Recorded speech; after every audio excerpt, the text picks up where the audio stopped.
সবাই কেমন আছেন? আশা করছি সবাই খুব ভালো আছেন। তো আজকে আমার ভাগ্নি আমাকে দাওয়াত দিয়েছে, তো তার কাছেই আমি জিজ্ঞেস করি, তো আমাকে কিসের দাওয়াত দিয়েছো তুমি? আজকে আমি এই গরমে আমার পক্ষ থেকে সবাইকে টক দইয়ের শরবত বানিয়ে খাওয়াবো। টক দইয়ের শরবত? কি বলতেছো? আমি তো মানে টক দইয়ের কি বলে ওটাকে, বোরহানি খেয়েছি, টক দইয়ের শরবত তো খাইনি। তো এটা কি তুমি রেডিমেড কিনে নিয়ে এসছো? হ্যাঁ। ও আচ্ছা, আড়ংয়ের টক দই। এই ব্র্যান্ডটা তো খুব ভালো। তো ঠিক আছে, তাহলে শুরু করো, কিভাবে কি আমাকে দেখাই দাও। তো আজকে সবাই দেখতেছেন যে আমার ভাগ্নি আমাকে টক দইয়ের শরবতের রেসিপি তৈরি করে দেখাচ্ছে। তো এটা কি দিলে? মরিচ ভর্তা। ও কাঁচা মরিচের মানে ম্যাশ করা, ওটা দিয়ে দিল। তো প্রথম ওটা দিল, আর এখন দিয়ে দিবা কি? লেবুর রস। আচ্ছা, লেবুর রস দিচ্ছে। তো এখানে অনেকগুলা ও লেবু নিয়েছে, তো এটাই ও চিপড়াচ্ছে এখানে। তোমার হাতে ব্যথা হয়ে যাবে না? আপাতত তুমি অল্প একটু নাও, বাকিটা আমি মেশিন দিয়ে ভাবিকে বললে দিতেছি। এখন বর্তমানে বাজারে যে লেবুগুলো বিক্রি করে সেইগুলোতে কোনো রস বলতেই মানে এক কথা নাই, দেখুন। আর ওই দিক দিয়ে লেবুওয়ালারা এত দাম নেয়, এখানে কোনো লেবুর কোনো রস বলতেই নেই। কেন কি আর করার, গরমে তো এখন মানুষ কিনে খাচ্ছে। কথায় আছে না, ঠেকা পড়লে যা হয়, কিন্তু তো হবেই। তো যাই হোক, এখানে আর কি কি নিয়েছো? তো টক দই। টক দই দেখি, এটা আমি খুলি না, তোমাকে সাহায্য করি কিছুটা খুলে। বাবা ইনটেক না, ধরো ধরো, একটু নিচটা ধরো। বাবা অনেক টাইট। আচ্ছা, আর একটা, এটা পুরোটাই ইনটেক রয়েছে এখনো। তো এখানে নিয়েছো চিনি। চিনি কি পরিমাণ মতন না? আর এটা কি? বিট লবণ। ও আচ্ছা, তো মনে হচ্ছে তো তোমার টক দইয়ের শরবতটা খুবই টেস্টি হবে। কেননা চিনি মনে হয় যার যার পছন্দ না, মিষ্টি কম বা বেশি। এখন আর কি দিয়ে দেবা? লবণ।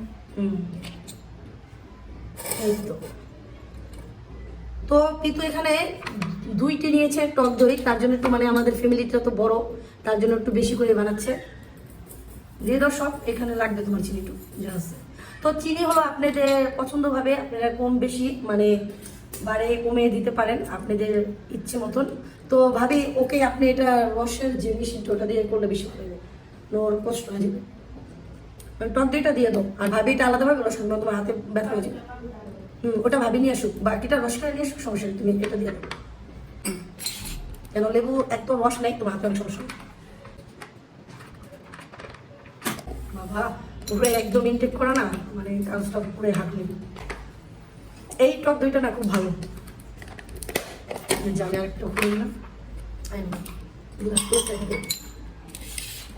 পুরোটাই খুলে নাও প্যাকেট, আর দিয়ে পুরোটা খুলে নাও। তুমি জানো এই টক দই দিয়ে যে কোনো মাংস রান্না বা রোস্টের খেতে ভালো লাগে। বিসমিল্লাহ।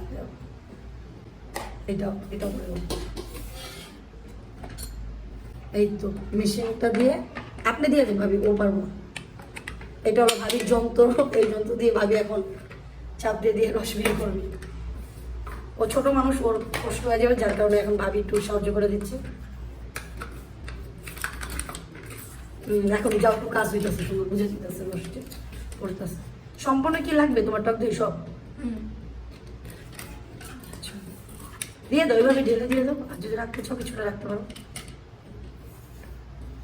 কিছুটা রেখে দাও, এতগুলো দিলে বেশি হয়ে যাবে।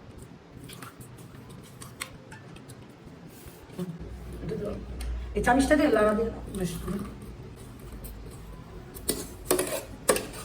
এখন একটা খুব সুন্দর মানে সুগন্ধ বের হয়েছে। বিট লবণের আর লেবুর একটা কাঁচা মরিচের একটা ম্যাশ করা আছে।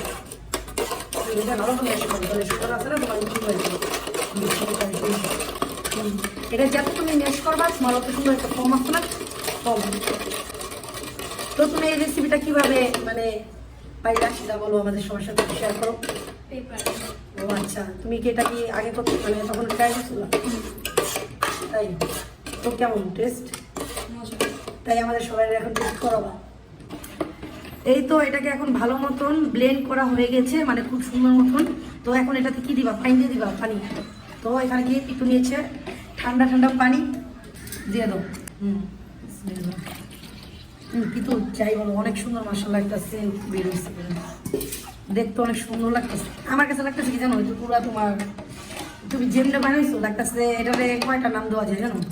এক হইলো মাঠা, এক হলো তোমার বোরহানি, আর তোমার নামের জিনিস যেটা বানাইছো সেটা হলো কি টক দই। হ্যাঁ, তো এটারে 3টা নামে ডাকা যায়। তো এটাকে কি তুমি কি আরো পানি অ্যাড করবা? দিতে পারো তুমি একটু পানি, এটা এখন তো ঘুম হচ্ছে, একটু পানি দিয়ে দেবো যেটুকু আছে। এখন এটা কি তুমি বরফ কুচি দিতে হবে নাকি? না, সবাই নিয়ে আসো। এই তো এখন দিয়ে দিবে বরফ কুচি। আজকে শরবত বানিয়ে খাওয়াচ্ছে। এটা হলো আমার ভাগ্নির স্পেশালি টক দইয়ের শরবত। তো যাদের যদি এই রেসিপিটা ভালো লাগে তাহলে এই গরমের ভিতরে তাহলে আপনারা বাসায় একবার ট্রাই করতে পারেন। আশা করছি এই রেসিপিটা আপনারা যদি ট্রাই করে বানিয়ে সবাই মিলে যদি খান তাহলে আপনাদের খুবই ভালো লাগবে। আর গরমের ভিতরে তো এরকম টক দই দিয়ে যদি বাসায় বানান তাহলে আসলে এটা খুবই একটা শরীরের জন্য খুবই উপকারী একটা জিনিস। আর আমরা যে সমস্ত শরবত খেয়ে থাকি ওগুলো তো ধরতে গেলে ফুড কালার মানে ব্যবহার করা হয়, তো এটা স্বাস্থ্যের জন্য খুবই ক্ষতিকর একটা জিনিস।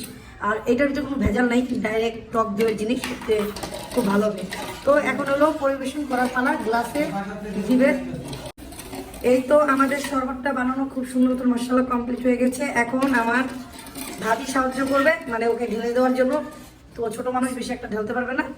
তো এই তো এখন সবার জন্য গ্লাসে গ্লাসে ঢেলে দিচ্ছে। আর শরবতটা কত সুন্দর ঘন হয়ে গেছে না? যাক, আমাদের ভাগ্নি তো তুলে বড় হয়ে গেছে গা, শরবত বানায় খাওয়াচ্ছে, এটা তো ওর তরফ থেকে, বুঝছো? তো সবাই খাওয়ার পরে রিভিউটা দেওয়া যাবে যে কিরকম হয়েছে। তো কোথায় আমাদের চেয়ারম্যান সাহেব? তো আমি কি আগে নিলাম নাকি? তো এটা হলো আমার ভাগ্নি আমার জন্য স্পেশালি মানে বানানো হয়েছে, মানে আমার জন্য কি মানে আমাদের পরিবারের সবার জন্য এটা ওর তরফ থেকে বানাইছে। তো এখন এটা আমার টেস্ট করার পালা। তো পিতু তুমি রেডি? বিসমিল্লাহ। না আসলে অনেক মজা, আমি ফার্স্ট টাইম মানে টক দইয়ের শরবত খেলাম।